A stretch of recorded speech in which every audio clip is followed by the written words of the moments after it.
haven't had kids, you're going to find out soon enough that when you hold that little thing in your hands, you would do anything in the world for it.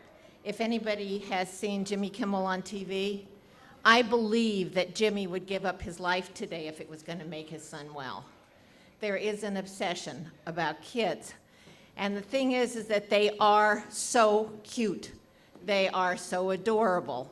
And that's why we let them live when they're teenagers. I'd like to tell you about some of my son's exploits. I have two kids. I don't know if you're familiar with He-Man. If you haven't, it's on a Geico commercial, an animated thing. He-Man's there with his sister. He-Man had this huge sword. So my son, when he was about 4, wanted a huge sword. And I didn't allow guns and swords in the house. Toys, didn't allow them in the house. And with concealed carry all across the country right now, I realized my son would have had a step up if I had let him have those toys when he was a kid. But what he used to do is he used to take these big black markers I had, and he used to tie them to his T-shirt and pull them out. So what we had was track marks across his back all the time. I mean, it's adorable. It's an adorable thing to do. And He-Man had a sister named She-Ra. My girlfriend has a daughter named She-Ra. So I told my son, I said, She-Ra's coming to babysit you tonight. We're going out. I don't know what his 4-year-old mind thought, but when I answered the door and she was there and she didn't have Wonder Woman cuffs on, he went ballistic. And we paid her, and we never got to go out that night. But still, when you look at these things in retrospect, the love that he had for who he thought was going to hit the door is adorable. It was not so adorable when he punched out the screen in his second-story bedroom so he could throw his toys downstairs because it was easier than carrying them downstairs. But think of the logic of a 5-year-old mind to even come up with something like that. There was since there's been some penis talk here tonight, there's the day he was 5, my daughter was 9, and he gave her that na, you don't have a penis. So, I'm thinking this little kid already thinks that the world pivots on a penis. But my daughter said, I don't need one.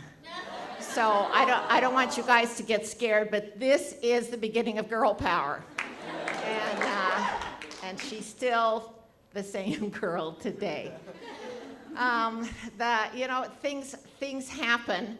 My daughter went off to camp, and she had a hamster named Peaches. And he said, can I have Peaches in my room while she's out of town? So I said, sure. So Peaches goes into his room, and I wake him up the next day to drop him off at daycare so I can go to work, and Peaches isn't in her cage. I didn't do it.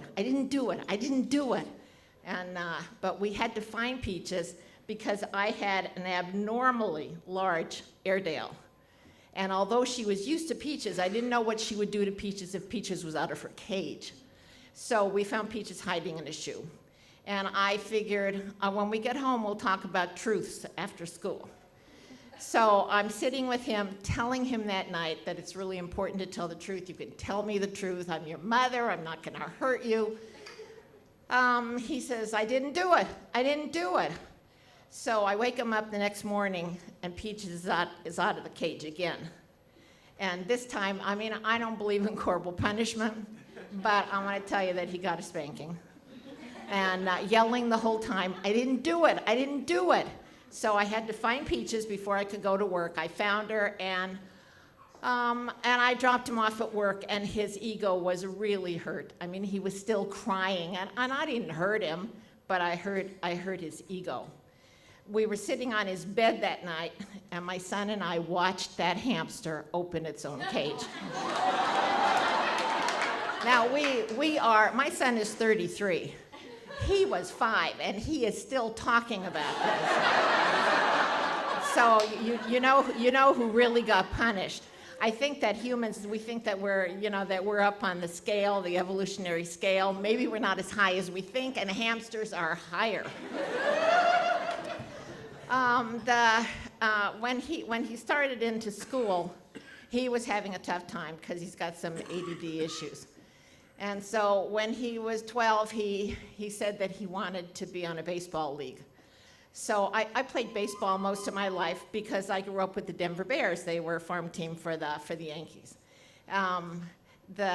We took the boys to a Cubs game after the last game, and these boys took health, and I'm hearing them talk about masturbation. They're forgetting I'm a mother and I'm driving this car.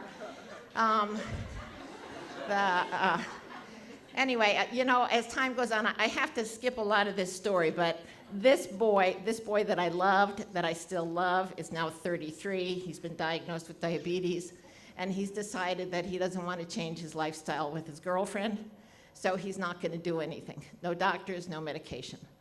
And so he allowed me to love him, and now he's asking me to watch him get sick and maybe die. So I have heard about cannabis oil that might be good for diabetes. If any of you have any suggestions, tap me on the shoulder and let me know what they are. Thanks. Let's hear it for Penny.